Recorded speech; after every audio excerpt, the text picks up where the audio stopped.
Welcome to B-Flow Sessions, the podcast where we help you find and stay in the flow on the water and in life.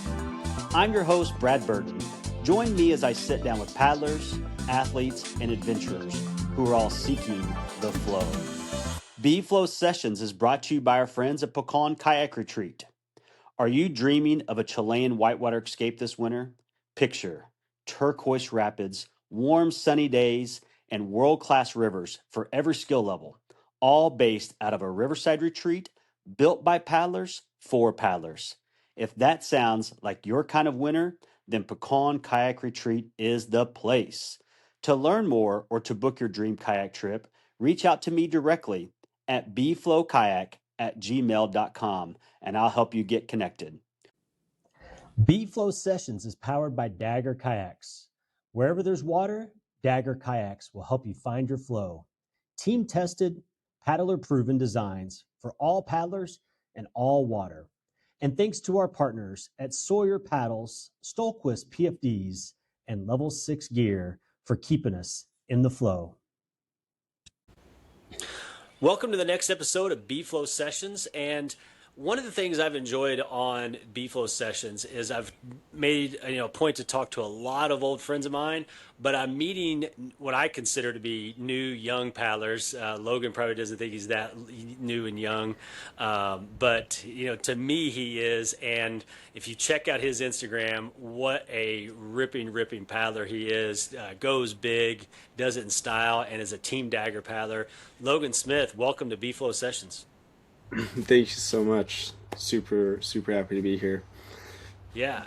And, like I said, I've had good friends of yours like Abby Holcomb and Ava on, other young paddlers. And so it's great to have so many different paddlers from different backgrounds, different ages, different geographical areas. You're coming to us from the California area, so we're going to hear all about that as well. So, Logan, tell us, how did you find your flow in kayaking? Ooh, well, I think there's probably a lot of ways to find different flows. I'm a believer that there's a bunch of aspects to kayaking to find your flow in. Freestyle, big water, creeking, community, friends, the whole thing. But honestly, it was just kind of being inspired a bunch and like wanting to know more geography, wanting to see more rivers, see more people, see, it was really inspiring for me. My parents guided all over the world, so I would see all these like photos and be like, oh, I want to go there, I want to, what's over there. And a lot of my buddies and like our community really inspired like those different stories and events to happen. And damn, what a chase it is to like want to keep getting after it, keep kind of clawing at it and be inspired. I remember kind of being at that like younger age trying to like be like, oh well, all the first descents were run or all the good things were run and everything. And it's such a big world and things change and you can go do it yourself, and it'll still kick your ass a little bit, but yeah, it's been, I think it's an addicting flow you get into eventually where it kind of feels like second nature more than but you always know. But your parents were raft guides, and so did you kind of like grow up on the river scene? And one of those, you hear stories about these kids growing up in rafting communities or river communities, and did you kind of grow up like that? Yeah, absolutely.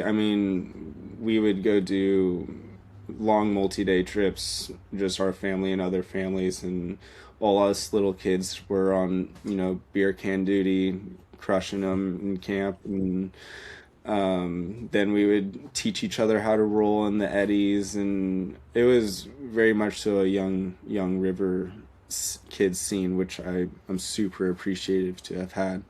And I still see and hang out with those guys all the time. That's awesome. Yeah, exactly. Yeah, but then you kind of got like some really formal training in two of the best places that young kayakers can get. You got to attend Keener's and World Class Kayak Academy. Talk to us about that.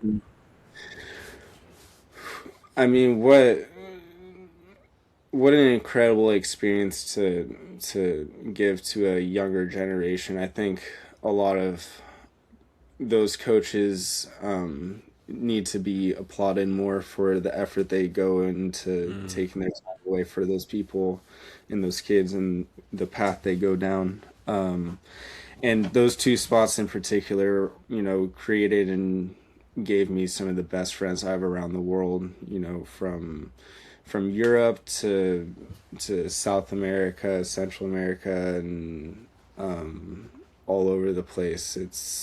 It's a whole network that I get to be a part of and keep catching up with, and it's sick to see all those guys grow too. And the teachers and the paddlers you meet in those programs really don't feel like coaches. Sometimes they really do friends and like other kayakers Sure. that you hang out with and stuff, and they're really stoked about bringing this energy onto the water and off the water as well, of like this is how it's done, and this is how we keep going for the right good things. Yeah. Yeah, super inspirational spots, good coaches. We just had one of the directors of Keeners on, Stephen Wright, and what struck me, he said three things that he wants all the kids to do, like leave just stoked on paddling. Like, didn't even really say like leave to be a better paddler or a pro paddler or a junior world champion, just to be stoked on paddling, to be a leader, and to be a better human being. Like, those were his three goals. I Yeah. thought that was pretty awesome. Yeah. Well, and I mean, he nails it on the point with that. With, I think, just inspiring the idea to want to go on the water again is enough to like get better at kayaking. Every paddle Right. stroke, every second you spend in the boat is plenty, is more than you need to like get better at kayaking. And geez, when you stack on all these other skills on top of it, it's just like that much more powerful. So he's definitely very um uh oh shoot, what's the word, humble for Sure. that comment. um Yeah, he very much is, for sure. yeah, there's a lot more going on there than just being happier. But that we're going to hear a lot more about your kayaking too. But that had to be an inspiration for you, because now you're giving back to the younger generation and are starting a junior kayak program there where you live. Talk to us about that. Yeah.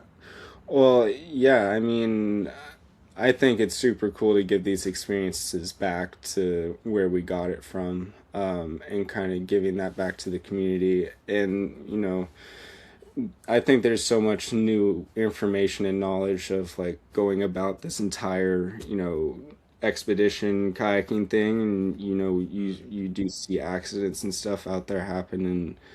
And the river knowledge is not all that much knowledge needs to be known. It's just be careful. And I think there's a way to have it be a safe, fun place, and not scare people as much. But it's a foreign area for a lot of people. And introducing that lightly back. I know when I was growing up, since I was really young, I didn't really know very much, but I knew a lot about the river growing up very quickly, and I learned a lot of things the hard way. And, and not everybody gets that experience, and they have to start a little bit later, and that's okay. And Keeners and World Class were definitely inspirations to that, because there was a lot of kids and people in that program that were not at the same point. And I Sure. think the teachers relied on a lot of the students to like give that information on to their peers. And it was really cool to see these friendships kind of grow with their own strengths and weaknesses based on where they were from. Either playboating background, and then one kid just can style a waterfall perfectly, and then everybody kind of gets information from that and goes and tries it over and over and over again. So it's very entertaining, super entertaining, especially in those simple, safe spots, and then sparking that inspiration to go take it in their own hands and do it on their own, of don't rely on following people. Know what you're doing and feel comfortable with what you're doing, and you get to do it with a team and all your friends. So yeah, that's kind of the idea. A couple of times you've mentioned friends around the world, and you talked about geography early on. That was always one of the things that struck me too about kayaking. When I moved away from the sport, people that, especially I live in Indiana, and so it's kind of flat land, and people don't really understand it. And when I'll say like, "Oh, my friend in Chile" or "my friend in Nepal," they're like, "You have friends in Nepal?" And I'm like, "Yeah, I have friends in Nepal. I have friends in New Zealand." Like, and they're like, "What?" Like, that's so strange to them. That was always one of the amazing things to me is like, you could spin a globe and you could find friends just about anywhere, and loving the geography and the culture of those places too. Kayaking, lends itself. It's definitely a sport of the world. Yeah, yeah, and it, there's this communication, just like on the river where you can like look at someone and give a hand signal and you like know exactly what you guys are talking about. Mm-hmm. There's sometimes that same feeling when you're just hanging out with the same river people at a campfire you've never met before, and you can pass them a beer and have like a 30-minute conversation about some crazy kayaking story. And I think a lot of people don't like being part of those conversations. There's been situations where like, oh, they're just talking about kayaking, whatever they've been talking about. But it's I mean, I think the small community we have can have those sort of conversations for hours, and we can have those Mm-hmm. relationships and those friends for years and years and years, and not lifetimes. And that's the cool thing about the, as you were saying, the geography. We you know yeah, we read water, but we literally have to read water from the beginning of what's going to be in, what's the snowpack, what's the rain season going to be like, and then people kind Right. of migrate and shift into these new areas, and it's really cool to reconnect and see the people you see over and over and over again. People come in and out of the flow, but we're all there at the same time. It's pretty cool to Yeah, now reconnect there's a with those. big migration of southern boaters out there to the PNW. I was joking with Ava Christensen. There might be a lot more southern accents up there in that PNW region. Yeah, yeah, we'll hear it around more often. I Yeah, hope she so. said that they might even build a Bojangles out there at some point. So, talk to us about a little bit more about your video production and things that you do with that. And I know you work some raft guiding, and take us through. We call this the current. Take us through all the things that you're currently doing, both on the water and then maybe like kayak adjacent stuff, like your video production. Yeah. So I mean, right now, what we're going through is California season. The snow has been horrible. It wasn't Hmm. hor. It was looking horrible, and then it kind of kept feeding us a little bit layer by layer, and then it's gonna get hot now, and it's gonna kind of fade off the back end. Yeah. Um, some like a lot of these passes are opening up early. A lot of runs just like never kind of showed themselves. Um, and yeah, so and with my photography business, I'm trying to introduce it as much as I can into the whitewater world. I've always just ran around with a camera on the river. Mm. It's it's fun because a lot of my images come from a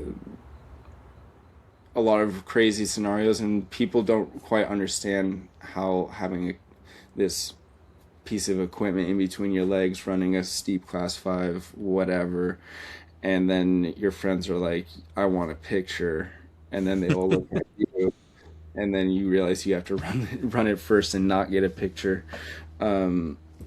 So yeah, a lot of my images have just been have a lot more of a story going on behind it, which is really fun, and I am getting to share more and more. Oh, cool. Yeah, and I hope there's some more film production that happens here. It's definitely helped me, from the experience of being able to run these canyons with a camera and then provide that to my clients now, it's a whole nother ball game when you're doing it on these other rivers, because there's a little bit more meaning and connection behind it, and you have to be way more on it because it's like your one shot, your one chance, Right. and maybe you get it next year or whatever, but in the moment, in that time, it's a very special thing to capture a single frame, of a specific action happening. And I think a lot of kayakers, that's why we can have those conversations for such a long time, because we're all so freeze framed in that moment. You know, a beat down feels like half an hour sometimes when it was 2 minutes. Yeah. So we're good at slowing stuff down, and I think cameras, high speed cameras like that, portray that pretty as best as we can, you know, with lenses and whatnot. Yeah, since you've got the camera always in the boat, you never have to worry about being invited on the trip. Yeah, and yeah, I make them carry the food. There you go. Yeah, For sure. sure. Now, I mean, you're a young guy, but you know, one of the tops in the sports. What's downstream for you? What are your goals in and out of kayaking? Ooh. Well, obviously this kayaking, teaching kids how to kayak and have fun on the river, have fun in the community, and continue to make friends down the road, and have a bunch of more experiences and capture a bunch of more memories with my camera, and without a camera, you know, I appreciate moments without the camera too. Sure. But I'm feeling I'm feeling ready to go run some more things, some maybe more big water in my future, some Okay.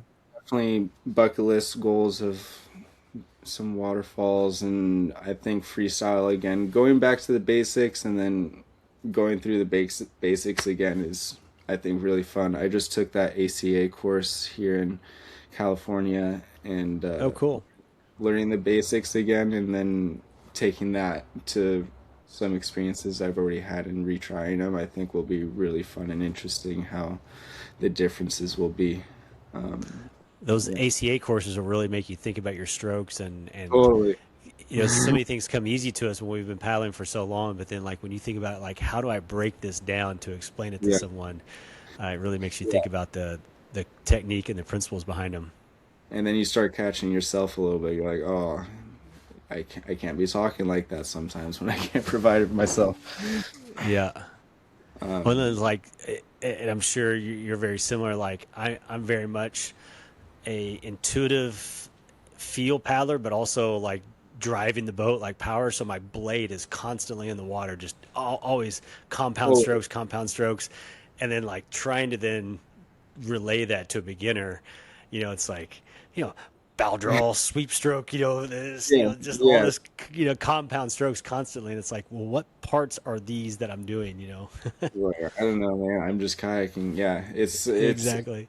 yeah. Relaying that information is, and I learned that too as a raft guide. Is like, oh, I'm not just kayaking anymore, and I have to like tell my feelings and my thoughts to these people in order to get down this river safely. So, and now transitioning that into like these younger kids with kayaks, and you're strapping them in and stuff. Basically, it's a whole nother level of like kind of seriousness and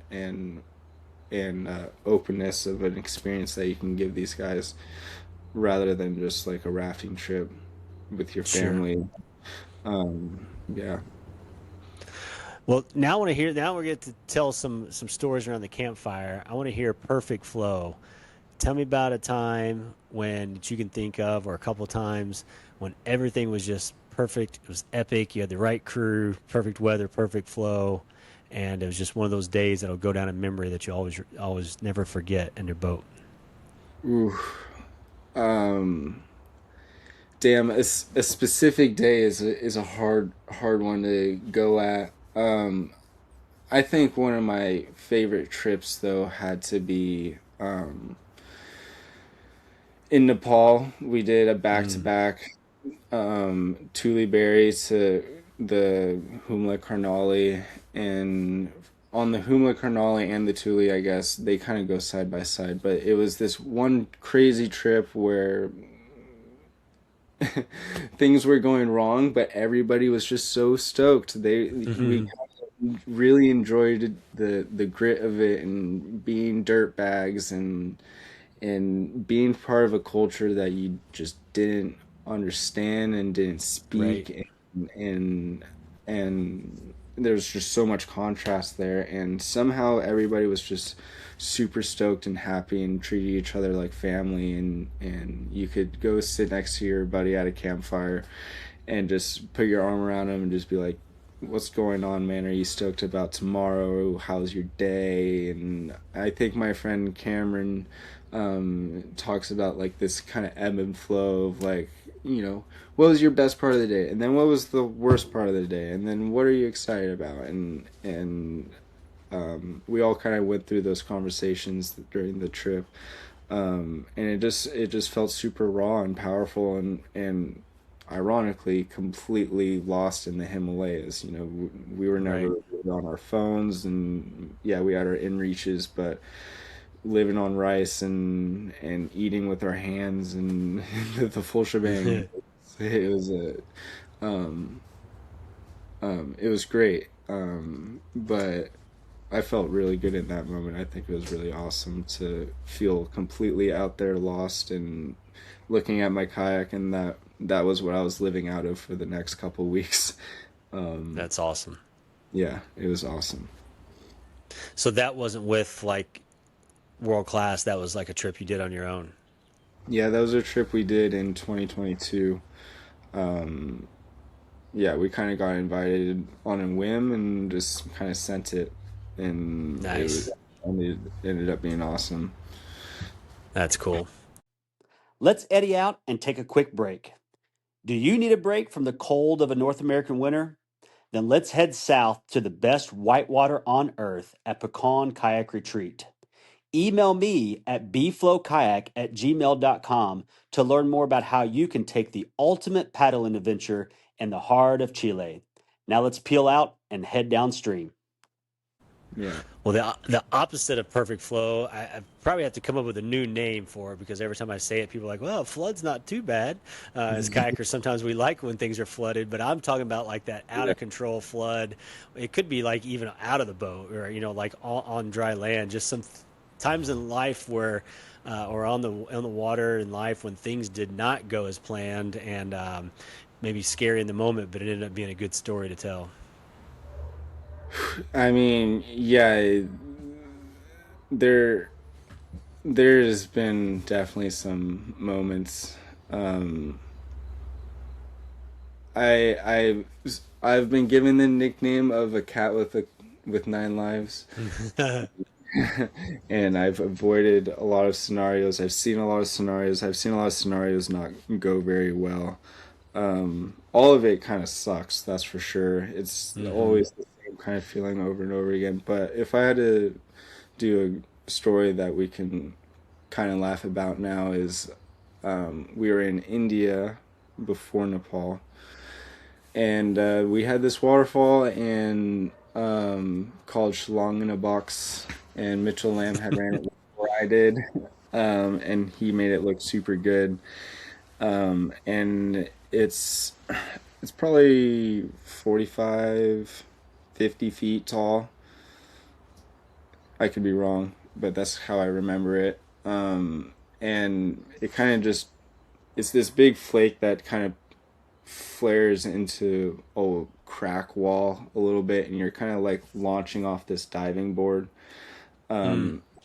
And my line and idea was to boof it as hard as I could, and kind of just try to air it out as far as I could. And I had I had all my gear in my boat, and I took my gear out of my boat, and I passed it on to my friends at the bottom. And I was in this lighter boat, and I was gliding really hard, and the something surged or something at the lip, and I just kind of nicked the rock with just maybe a half inch of wrong angle or something, and Mm. my nose kind of came up over my head, and I hung it out and I flattened it and just didn't get the nose on the other side of the boil, and got my nose popped up, and I got dragged into the curtain and sent super super deep, Mm.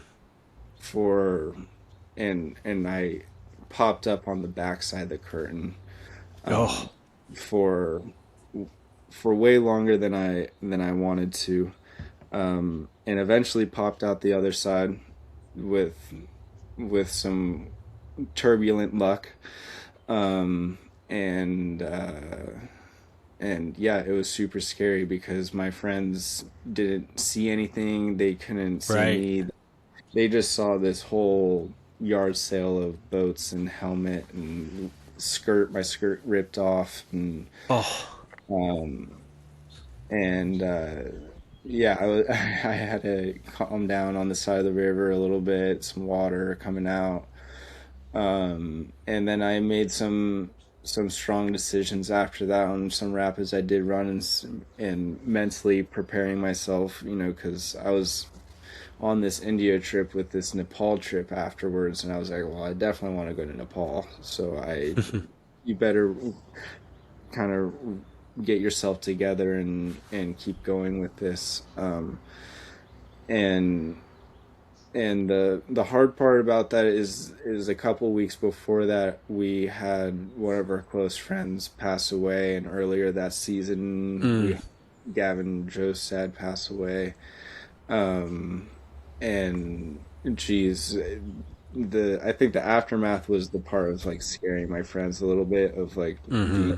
being that guy, and it's something we all take super seriously, and that's kind of the both sides of like, I don't want to scare a bunch of people with this experience of like, this is a very high end thing, Sure. and the decision that I had made in the moment as I go through my whole process of everything. But I mean, if I learned anything from that, is that sometimes your curiosity, there's blind spots, but you don't really know until you find out, right? And that things happen really really quickly, and the river is so freaking powerful, from big waterfalls to class 1 2 float sections. Right. I mean, we see those rafts out there pin all the time, and it doesn't take much. So, and at that point, it was just like a whole nother level of deep respect for the river, of like, okay, yes, it'll still kick your ass, even though that you're trying to paddle at a high standard. It'll continue to show you over and over and over again. Yeah, and it's all relative, right? Like somebody just beginning a class two rapid is super, super scary. Yeah, And, so it doesn't have to be the biggest, gnarliest rapids in the world to be intimidating for folks. It's all about, no, level. But I like what you said, like people who are out there listening who may be getting started in the sport, or looking to level up in the sport, don't let that scare you, because it's such a beautiful thing. And once you progress at your own rate and learn how to flow with the water, learn how to use the water with always that tons of respect for the water, it can be, it's still statistically one of the most safe extreme sports out there. yeah, yeah. And I think recent experiences can speak for that, as everybody starts to take this more seriously. I mean, most of the incidents we see out there are from inner tubers on Right. these very basic sections. You would never see a kayaker. Right. But I mean, it happens, and it happens super freaking quickly. So, Mm-hmm. and for that reason alone is why I encourage to do it right from the beginning. Don't don't build bad habits, because they will bite you at the end. The more you progress and try to figure it out this way or Well, that. Well, that's a great segue to our next segment about flow advice. So, what advice would you give to a beginner, someone of any age starting in kayaking?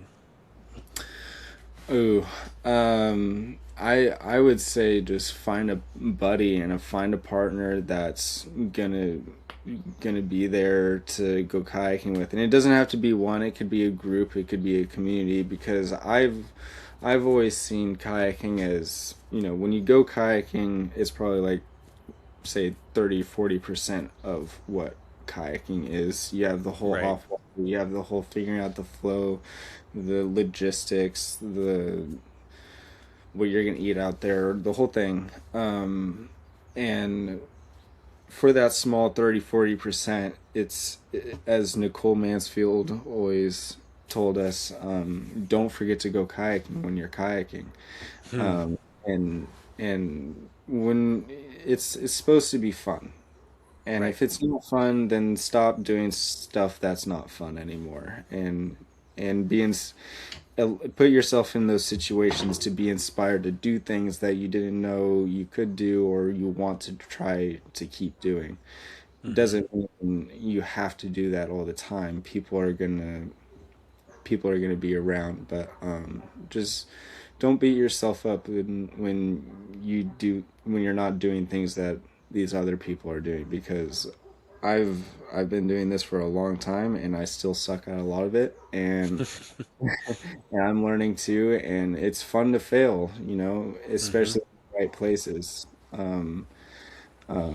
And being upside down in a boat is super scary, but you'll get over it. It takes time, it takes practice, it takes it doing it over and over and over again. But keep reaching out, keep finding those branches, and find a groove in a community that you can really relate to, and keep doing adventures with, and have fun. Sure.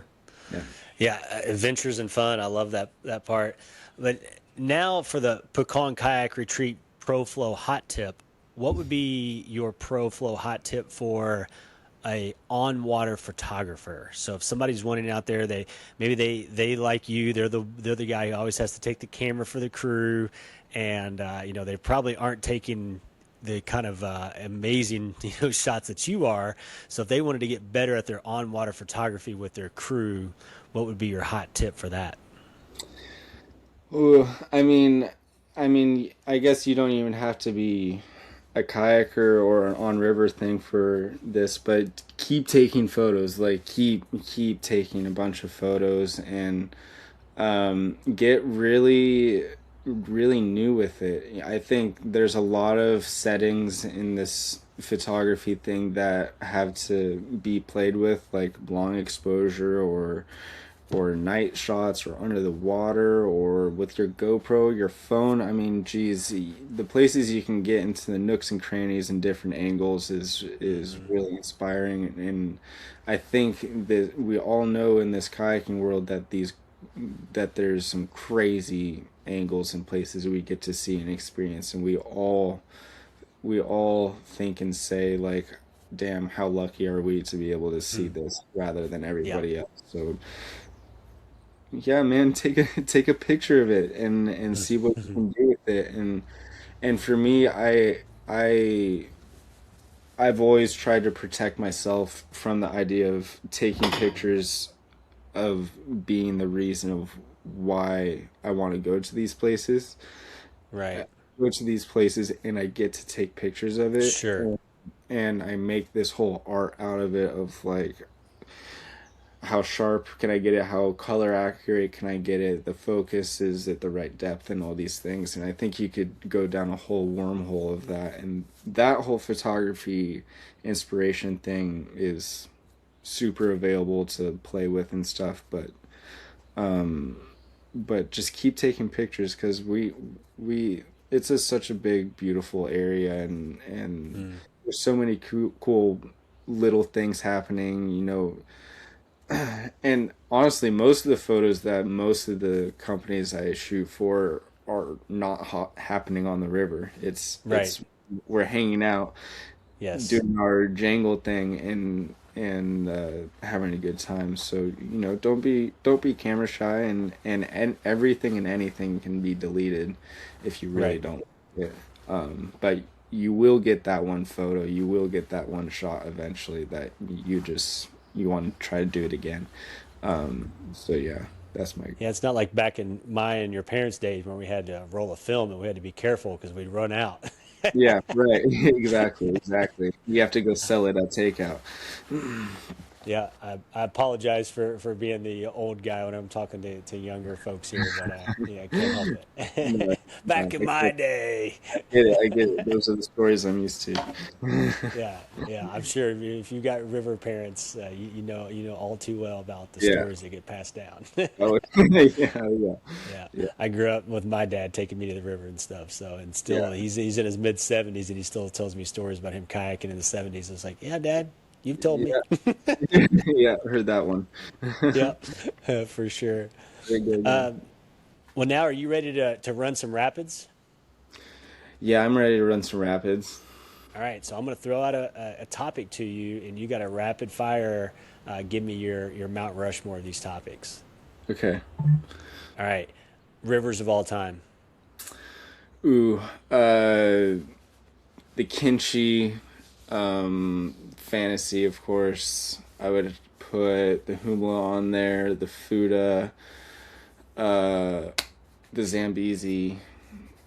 One I haven't been to, or the ones I haven't been to, is Stikine and the Indus for sure. I would say those are some. And Santo Domingo. Geez, I can keep going. Well, that's one of the other questions is rivers you've not done that are on your bucket list. So Okay. you already ticked that one off too. That's good. That's good. Two questions in one there. It's good. Yeah, and I look at all these rivers as drainages and zones too. So I would say a lot of stuff in Patagonia is pretty inspirational. Iceland. I think some of I don't know what's really going on. I would have to look more into like the Amazon headwaters area, Mm. see what's going on in there.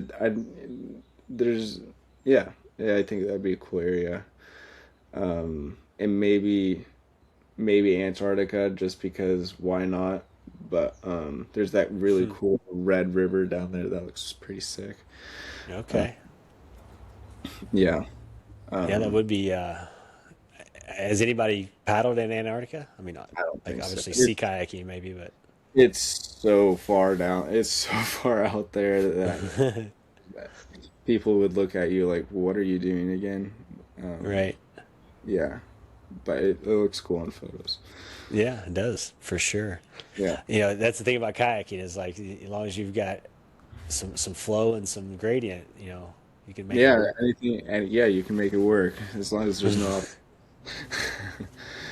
There's a place in the Caribbean, talking about places that look cool that you just like gotta get there, but it may be like just too steep and narrow. But the island of Dominica Okay. Yeah. has 365 rivers in this little island, and like it's literally only 17 miles wide, and it goes from sea level to like 3,000 feet. Whoa. So yeah, so it's pretty steep, but it may Okay. just be like tiny trickles. But they say they have 365 rivers, and I always wanted to go and explore that island, just see if Yeah. how many of them were runnable. Yeah. And at least Foamy Boater can go run it. It's right, yeah, exactly. All right, kayak designs of all time. Wow, I'm really liking these quarter slices. The Indra idea is I've been using it for everything: waterfalls, big water play. I mean, even just for a local paddle out in the class 3 section to surf some waves, it's been awesome. Um, the Rewind has been super sick too. More half slice, more play, supernova. But I think the main thing is controlling where the volume is in our boats.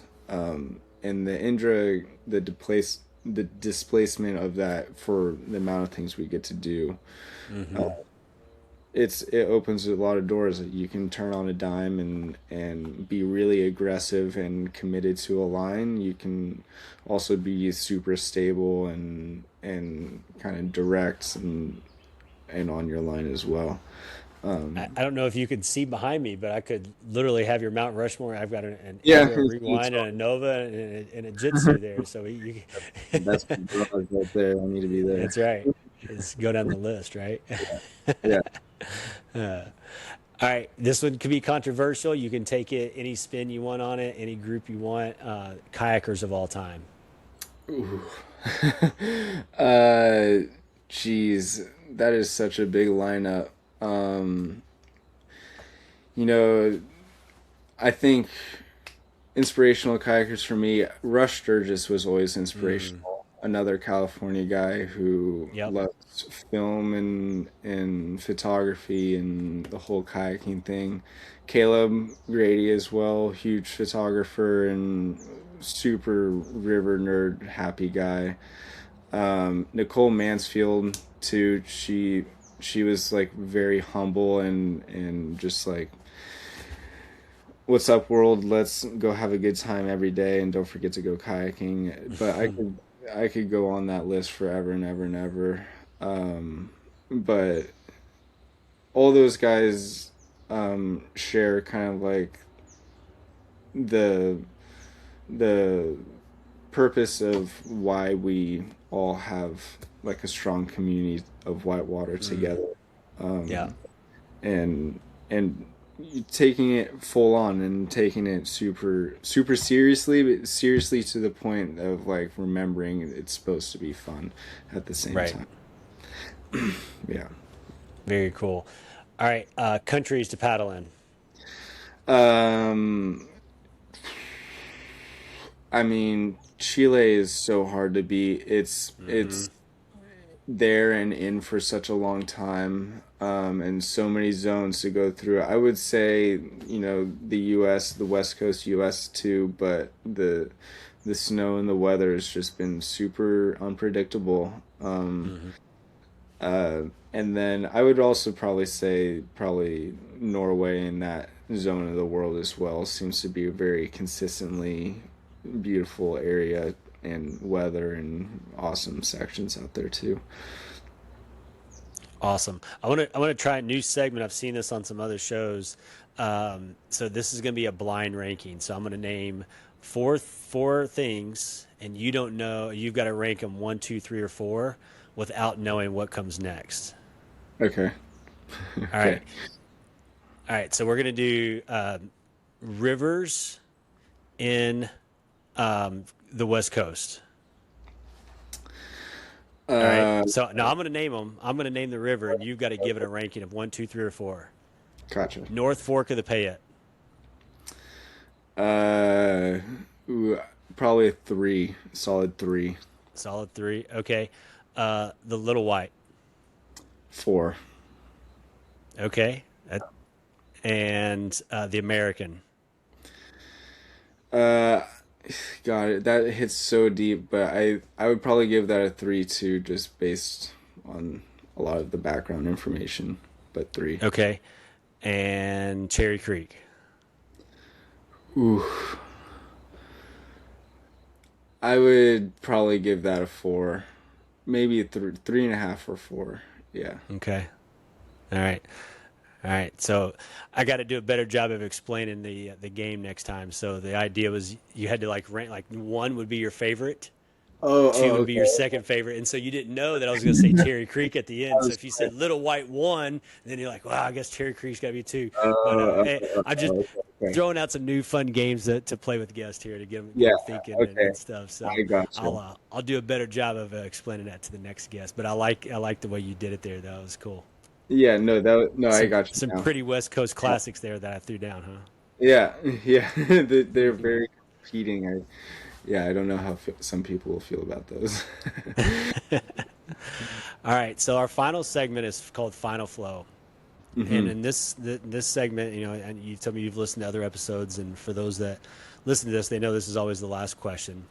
There'll be a last time for everything, and so the river gods have said this is the last time on the water, but the good news is you get to pick your boat, pick your river, and pick your crew. Who you got?